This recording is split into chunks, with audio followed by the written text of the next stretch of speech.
Hello everyone, welcome to my online classroom. Today we are going to discuss the notes of chapter 1 of geography class 10th resources and development. Here as you can see I have mentioned all the important headings as we had discussed in the flowchart, and now in this way you can easily understand that how actually we have to write our notes. As per the headings I have mentioned under what kind of important lines which is mentioned in the book, and you can also change some lines, you can also add some lines and you can write in your own words because finally this is your notes. So now let's see what are the important points we are going to write under the main headings.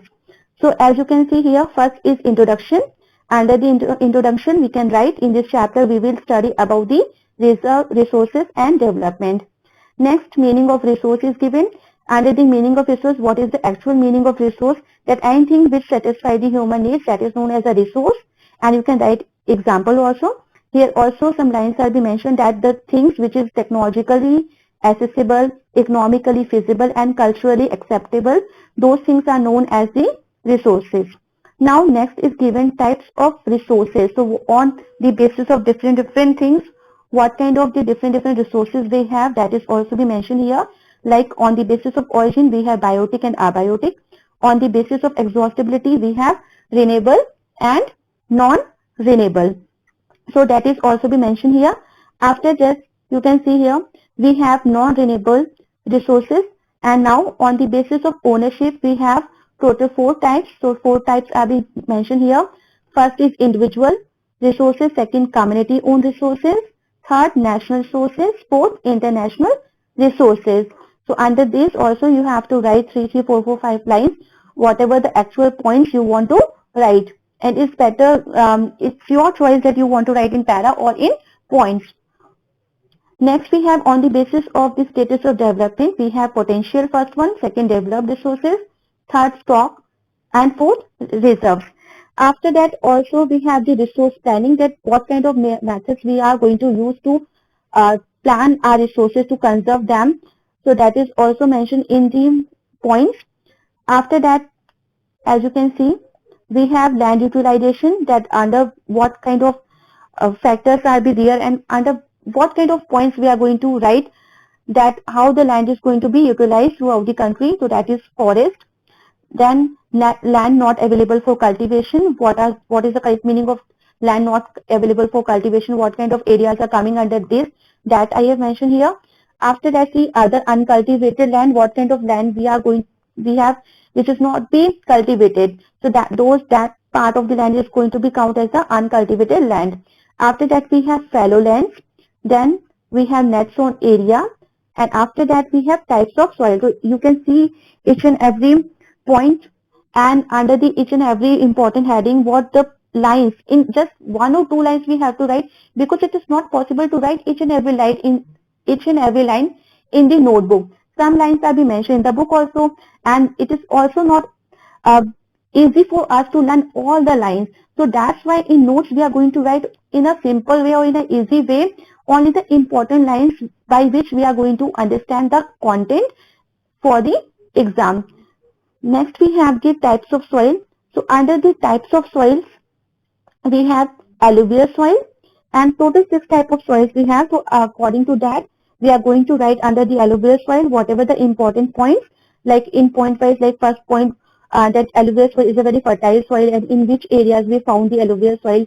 After that we have black soil, and before of that we very well know alluvial soil is divided into 2 parts, that is bhangar and the khadar. So bhangar is the old alluvial soil and khadar is the new fertile soil, which is the more fertile than the bhangar. Second is the black soil we have, which is mentioned here, that of course it is black in color. After that red and yellow soil, then laterite soil we have, arid soil we have, forest soil or mountainous soil is mentioned here, and after that we are going to discuss the soil erosion. So in this way you are going to make your notes, important lines, important points, whatever you are understanding and easy to remember in the exam. After that we have soil conservation methods, that what kind of methods you are going to use to conserve the soil, like the contour plowing, like the terrace farming, strip cropping, shelter belts and the afforestation, which is going to become in your next page. just like it is given here, shelter belts. What is the meaning of shelter belts? Belts and afforestation. So students, in this way you have to make your notes, and if you are not understanding any spelling and anything, so just comment to me in comment, mention all these things, and I am going to be help you. Next we have map work also students. So here in the same video I am going to introduce the map work. So as you can see here students, here it is a question. I have not given any answer to you, just you have to use your mind right now. Just like if you have watched my video, the flow chart of this chapter, in that I had also already mentioned the soils, crops and the states under the map work in the political map. So just same we are going to do here. So here we have total 6 types soils is be represented in this map. First is A type of soil, second B, and see the symbols. It is very important to understand how we have to do the map. Many of the students are there, those who don't know how to fill the map, and that's why they are not able to score good marks.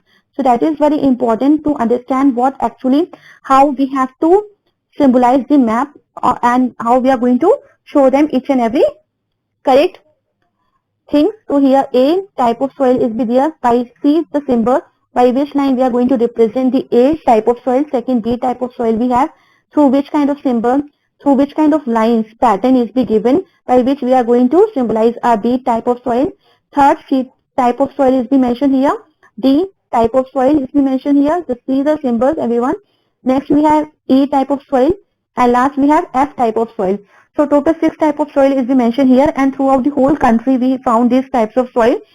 If you have remembered the crops, that which kind of crops we grow in which particular state, by that also you are going to do this map. It is an easy way to learn, and it is going to be helpful to you in your geography chapter 4 agriculture. So now it's very helpful to us to do right now.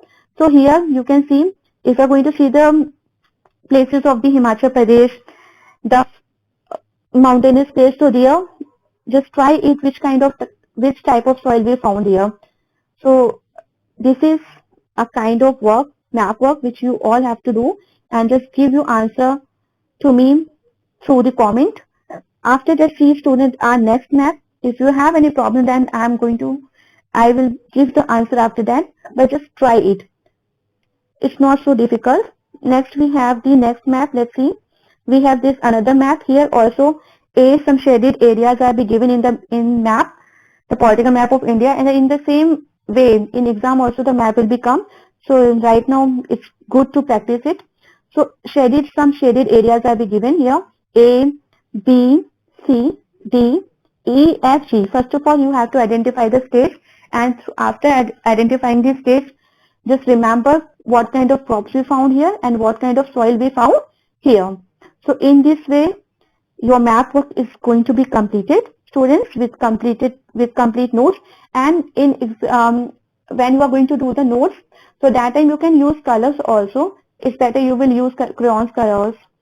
Now thank you everyone, and wait for my next video.